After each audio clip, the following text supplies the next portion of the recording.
बाबा, आज येताना बासुंदी घेऊन या ना. अगं, कालच आपण आईचा वाढदिवस होता म्हणून आणली होती ना.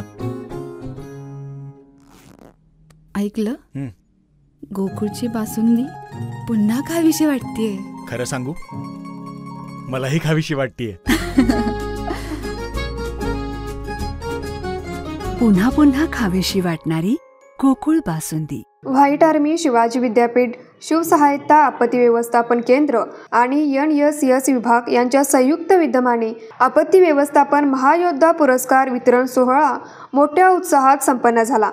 खासदार शाहू महाराज यांच्या हस्ते शरद पवार यांना या पुरस्काराने सन्मानित करण्यात आलं. शरद पवार म्हणाले, लातूर भूकंपावेळी शासकीय अधिकाऱ्यांनी, संस्थांनी उत्कृष्ट काम केले.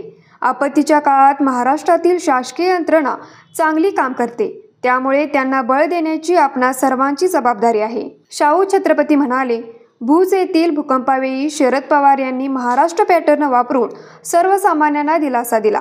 व्हाईट आर्मी संस्थापक अशोक रोकडे यांनी शालेय अभ्यासक्रमात आपत्ती व्यवस्थापन अभ्यासक्रमाचा समावेश करावा.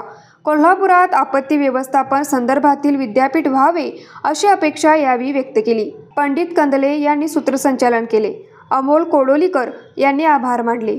यावेळी जिल्हाधिकारी अमोल येडगे, समरजित घाडगे, कुलगुरू doctor DT Shirke, doctor Pramod Patil, निवृत्त संधी अधिकारी उमेशचंद्र सारंगी, सरोज पाटील, कुलसचिव doctor VN Shinde, doctor MB Shaikh, राष्ट्रवादीचे जिल्हाध्यक्ष VB पाटील, शहराध्यक्ष RK पवार उपस्थित होते. न्यूज मराठी 24 साठी सोमनाथ जांभळे, कोल्हापूर.